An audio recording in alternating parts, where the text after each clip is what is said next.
बबलू हाथी सुबह सवेरे अकेले वन में टहलने के लिए निकला।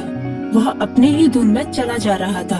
लगता था उसके दिमाग में कोई उलझन है जिसे वह सुलझाने की कोशिश कर रहा था। सड़क पर आगे बढ़ते ही उसके सामने चीकू खरगोश भागा। बबलू का पैर उसके ऊपर पड़ने ही वाला था कि चीकू जोर से चिल्लाया।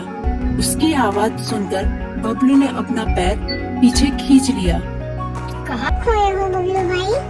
कहीं नहीं, बस कुछ ऐसे ही सोच रहा था। किस बारे में? तुम जानकर क्या करोगे? शायद मैं तुम्हारी कुछ मदद कर सकूं। तुम तो जानते हो आजकल वन में कितनी चोरियां हो रही हैं, पर चोर का कोई अता पता ही नहीं है। इस बात को लेकर वन के सारे प्राणी चिंतित थे। वे वहाँ खुद को सुरक्षित महसूस नहीं कर रहे थे। अरे चीकू भाई, हम मजबूर हैं। हम चोर को पकड़ ही नहीं पा रहे हैं। वह बहुत चालाक है और अपने काम को बड़ी कुशलता से अंजाम दे रहा है। कहीं कोई सबूत ही नहीं छोड़ रहा। हमारे राजा इस बात को लेकर बहुत चिंतित हैं। यही कारण है कि हम सब इस बारे में सोच रहे हैं। अब तुम मेरी इसमें क्या मदद कर सकते हो?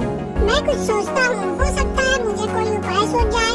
प्रयास करने में कोई हर्ज तो नहीं है। तुम ठीक कहते हो चीकू, लेकिन वन के गुप्तचर भी अभी तक इसका कोई हल नहीं निकाल सके। इतना कहकर वे चुप हो गए।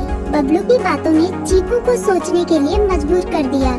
चीकू को उदास देखकर बबलू बोला, तुम अपना मन छोटा मत करो। मुझे अच्छा लगा कि तुमने मेरी परेशानी को समझा। कभी मैं भी इस वन के लिए गुप्तचर का काम करता था।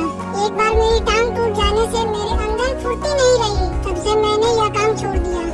चीकू, तुम चाहो तो यह काम दोबारा कर सकते हो। वन के प्राणी ज्यादातर दिन में भोजन की तलाश करते हैं, वे रात को आराम करते हैं। तुम दिन रात दोनों में ही भोजन की तलाश में निकल सकते हो सकता है रात को तुम्हें कुछ ऐसी बातों का पता चल जाए जो हमारे काम की हो।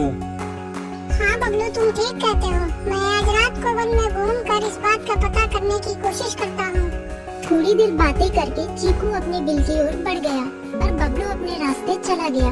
चीकू के दिमाग में अभी तक बबलू की कई बातें घूम रही थी। उसे समझ नहीं आ रहा था वह बबलू की मदद कैसे करे।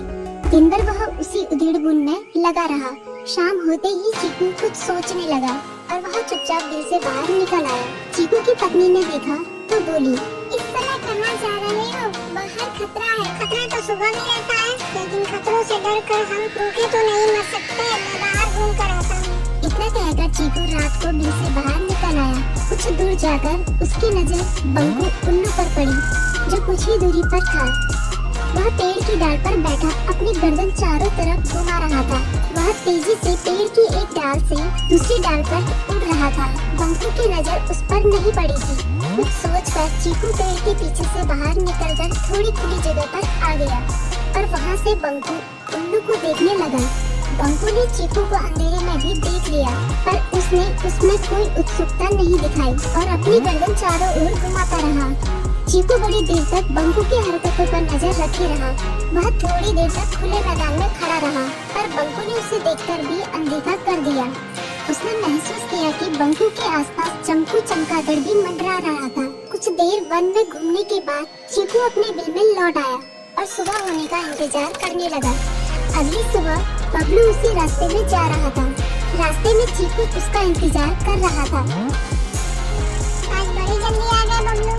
हाँ, आजकल मुझे चिंता की वजह से नींद नहीं आती। कोई नई खबर है क्या? यकीन से तो मैं नहीं कह सकता, पर मैं तुम्हें ऐसे प्राणी का नाम बता सकता हूँ जो शायद चोरों की मदद कर रहा है। कौन है वो?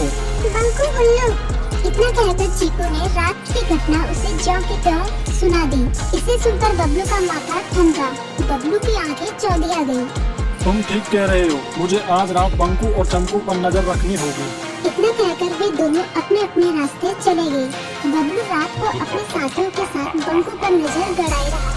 उसकी संदिग्ध गतिविधियों को देखकर बबलू ने उसे उसके साथियों चंकी और संकी लोमड़ के साथ पकड़ लिया।